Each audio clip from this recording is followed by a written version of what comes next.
Hi, my name is Jessica Robinson. I'm 17 years old and I'm a sophomore at Eastern Michigan University. I want to speak out and inform others about the LGBT community and the suffering it faces every single day. I want to shut down these injustices that are ever so common in society. Lesbian, gay, bisexual, transgender, and questioning. This is an ever-growing group of people that face the largest amount of bullying and judgment right now. This community is being much larger and well-known, but there are also many closed-minded people out there trying to shut these people down, make them feel as though they are not equal to everyone else, and make victims out of them.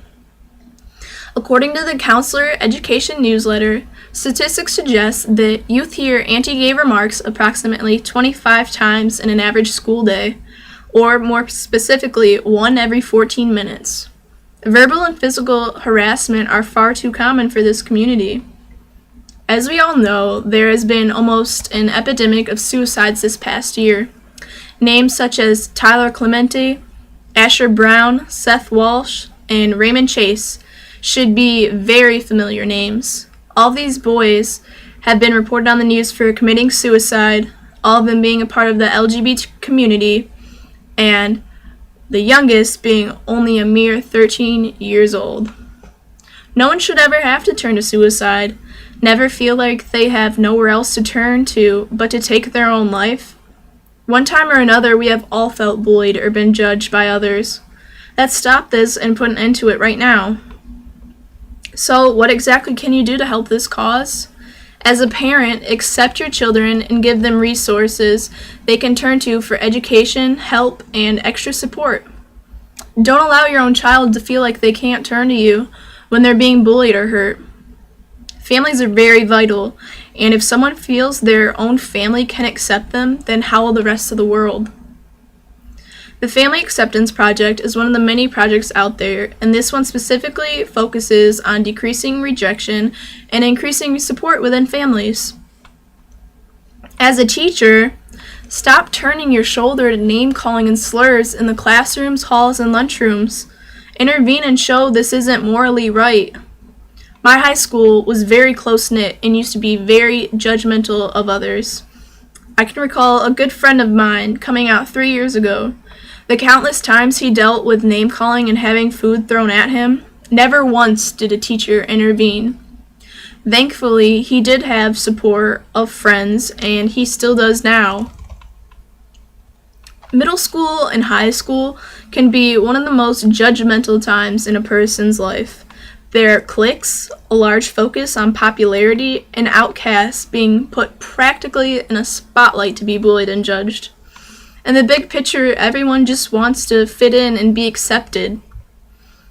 If your school doesn't have any policies against bullying, try establishing some. This goes for bullying of any kind. Things like gay-straight alliances in schools are a great way for allowing people to have a voice in a complete, confidential, judgment-free zone.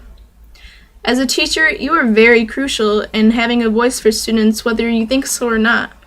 So take your stand too. As just another person or face in the crowd, speak out and have a voice for the people who feel they no longer have one. Help support campaigns out there like No Hate, the Human Rights Project, GLSEN, and one of my favorites against suicide, the Trevor Project. On April 20th, 2012, participate in Day of Silence, a nationwide day in which thousands of students take a vow of silence to bring attention to anti-LGBT name-calling, bullying, and harassment in schools. Do things such as listening and just giving an open ear to someone just to show you care. If you see someone being bullied, step in and show that they don't have to be a victim to being bullied. Also, stop using phrases in your everyday conversation like, "That's gay." Encourage others to stop doing so also with other common phrases. There are countless things you can do to help, both big and small. Either way, you are helping in some way or another. We are who we are. We're all just individuals. Not everyone is the same, so don't believe you have to fit in with society's norms and standards. Just be you. Things won't get better if you try to make them better. If everyone starts joining together, we can make it better for the people who can't make it better for themselves. I'm doing my part, so take a stand and do yours. Let's make it better now and not later.